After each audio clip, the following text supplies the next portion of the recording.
This has been a really important historic site for more than 2,000 years. The ancient Greeks believed this was the site of the city of Dardania, which was founded by Dardanos, who was the son of Zeus. Zeus, of course, was the king of all the gods.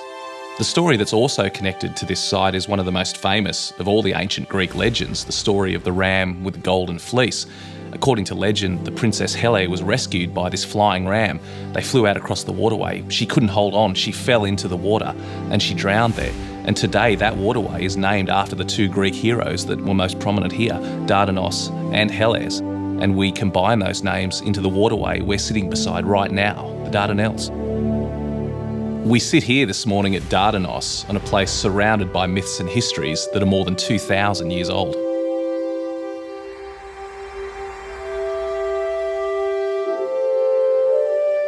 This waterway, the Dardanelles, is one of the most strategically important in the world. Not only does it separate Asia from Europe, but it also controls access to the Black Sea. At its head sits Constantinople, today's Istanbul, an ancient city that's been fought over since it was founded in 600 BC. For invading armies, this has always been the jewel of the crown in this part of the world.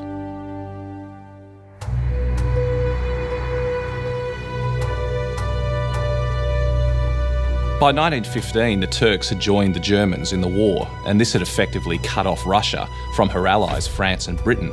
The only way to get access to Russia was via the Black Sea, and the only way to get to the Black Sea was via the Dardanelles.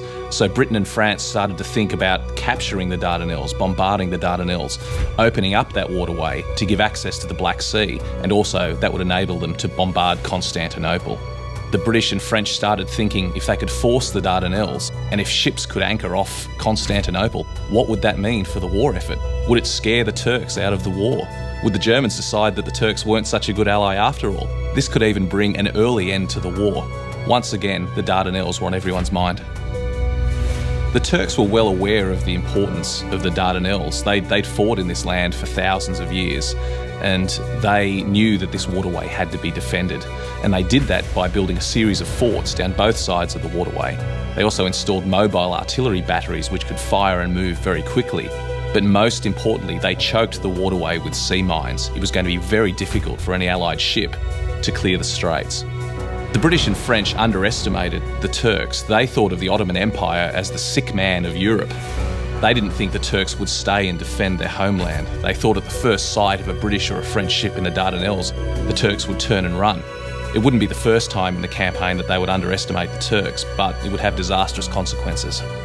Right here where we are at Dardanos was one of the key Turkish forts. This was one of the essential sites that was going to defend the Dardanelles against the British and French navies. Dardanos was commanded by Lieutenant Hassan, a Turkish officer who was apparently only a small man, but fairly big in stature. On the day of the battle, he led his men very skillfully, and he was responsible for causing a huge amount of damage to the French and British ships.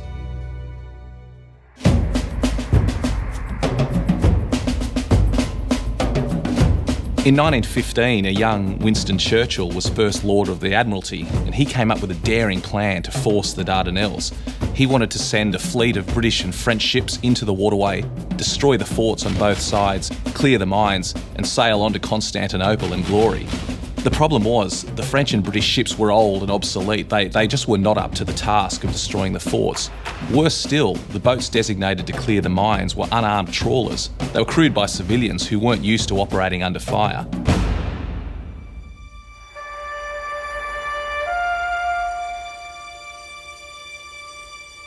On March 18, 1915, the battle began. The French and British warships barged their way into the Dardanelles and began blasting away at the forts. It was a terrible place to be on board those ships. In the gun turrets, it was suffocatingly hot, the smell of cordite, explosions all around, and they were firing these massive guns, these deafening roars, as they blasted away at the Turkish forts. Now on the Turkish side, the gunners in the forts returned fire, and they were having a very difficult time as well. They were coming under a hail of fire from the British and French ships, but they loaded and fired their guns as quickly as they could. The Turks also had mobile artillery batteries. Now these were hidden away in the hills. They could fire and move very quickly, and they brought the British and French ships under a hail of fire. They caused a lot of damage in the early couple of hours of the battle. As the British and French naval ships continued to bombard the forts, the minesweepers came in, these small trawlers, but right away they ran into trouble. They could only make a very slow speed, and against the fast-flowing waters of the Dardanelles, they found it difficult to make any headway at all. They only managed to clear a few mines before they withdrew, leaving the minefields largely intact. Dardanos was one of the most important forts on the coastline, and therefore it attracted an absolute hurricane of fire. The British and French fired more than 4,000 shells at this hill that we're sitting on. Lieutenant Hassan commanded his men very bravely, and a Turkish general actually came out to see him to commend him for the great work he'd done. But only a couple of days later, under another British naval bombardment, a shell struck his dugout, it caved in, and Hassan and 5 of his men were killed. And now they're buried at the small cemetery at the bottom of the hill that we visited earlier in the evening. At this point, things went from bad to worse. The British and French ships were designed for operating in the open seas. They found it very difficult to manoeuvre in the narrow waterways of the Dardanelles. Worse still, the Turks had noticed that the British and French ships liked to turn around in a large Erinkoy Bay, so they'd laid a secret line of mines parallel to the shoreline. Aerial observation failed to pick these up, so the British and French were completely unaware of this new threat. Their ships began to manoeuvre in Erinkoy Bay, and disaster ensued. At this point, the British and French had only advanced 20 kilometres into the mouth of the Straits.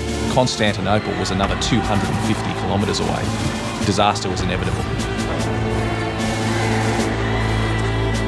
Within a space of a couple of hours, the British and French had lost 3 ships, with a 4th very heavily damaged. More than 700 sailors had been killed. On the Turkish side, they'd only lost 118 men. It was a great victory for the Turks. While Churchill had anticipated some losses and considered them to be a necessary part of entering the battle, this disaster was staggering. The Navy outright refused to enter the Dardanelles again until the support of ground troops had been assured. The only way to subdue those forts was to send men to capture them, so the plan for the Gallipoli landings was hatched.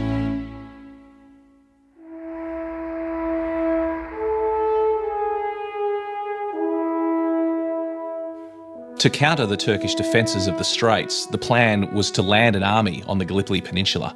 They would then cross, capture the forts on both sides of the waterways, and allow the Navy to recommence the attack. The Navy would clear the minefields, force their way to Constantinople, and knock Turkey out of the war. It took more than 18 months of meticulous planning to prepare for the D-Day landings in World War II, but Gallipoli was conceived and planned in about 4 weeks. At the time, it was the largest amphibious invasion in history.